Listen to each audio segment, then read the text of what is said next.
Bonjour, bonjour. Aujourd'hui, j'ai voulu faire une petite vidéo concernant les enterrements de vie de jeune fille qui approche ou qui a déjà eu lieu. Et du coup, cette vidéo, en fait, j'aimerais savoir quel est pour vous le meilleur enterrement de vie de jeune fille. Avec Au Moulin Rose, on fait partie de l'animation. Donc, on a notre fameux catalogue printemps-été. Et à l'intérieur, on y propose 2 pages spéciales enterrement de vie de jeune fille. Donc ma première question c'est le déguisement. Souvent voilà, on a envie de déguiser les copines et on se dit oulala, qu'est-ce qu'on met? Est-ce qu'on lui met un truc vraiment loufoque ou est-ce qu'on reste soft? Voilà, chez Au Moulin Rose, on a décidé de faire la simple écharpe et le t-shirt je peux pas, j'ai enterrement de vie de jeune fille. Donc en plus on peut le mettre aussi bien à la mariée que à tout le monde présente, ce qui permet en plus de reconnaître le groupe si on va se balader. Je trouve ça très sympa. Ensuite, après le déguisement, ça va être se dire qu'est-ce qu'on fait aussi. Donc le budget. On a chacun notre budget, mais c'est vraiment quelque chose qu'il faut déterminer dès le départ et pas partir tout de suite dans les activités, puisque le budget entre les témoins, la cousine, donc la famille, les amis proches, moins proches, et puis tout simplement notre budget de notre vie.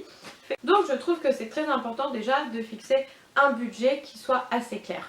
Ensuite, en fait, avec Au Moulin Rose, on vous propose d'acheter un coffret cadeau pour la mariée. Donc en plus de l'animation qu'on va vous offrir, vous allez offrir en fait à votre amie, votre cousine, la future mariée, des produits de notre catalogue. Donc c'est assez sympa. On est souvent très girly où ça va être les cours de cuisine, le yoga, le pole dance, le spa, l'animation où la future mariée a le soin offert.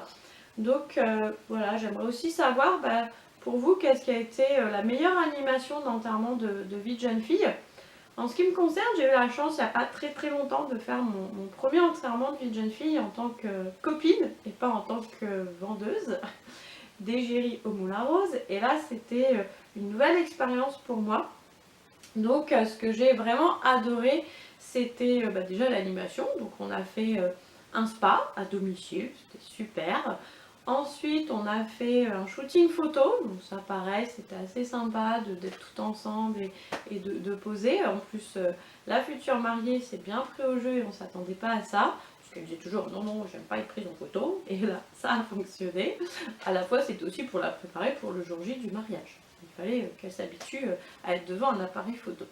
Et puis on a fait alors pas un cours de cuisine, mais un gage de cuisine, si je puis dire, puisque la meilleure des cuisinières c'était elle, qui prend des cours de cuisine. Donc on a décidé plutôt de lui faire des gages de cuisine où elle avait notre repas du soir à faire. Sauf que voilà, à un moment elle avait des maniques pour cuisiner, ensuite elle n'avait qu'une cuillère, ensuite elle avait la main derrière le dos, elle devait sauter, des petits trucs où on s'est bien marré, où en attendant nous on pouvait grignoter et nous hydrater parce qu'il faisait très chaud ce jour-là.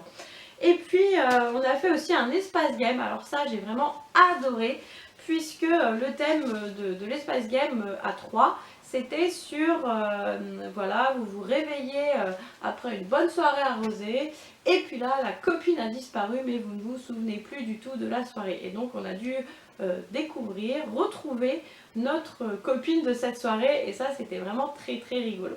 Voilà, alors dites-moi vous, qu'est-ce que vous avez adoré ou pas lors des enterrements de vie de jeune fille. J'aimerais beaucoup avoir de vos réactions. Et puis n'hésitez pas à aimer, à vous abonner pour suivre toutes mes autres vidéos à venir, puisqu'on est qu'au début d'un long périple.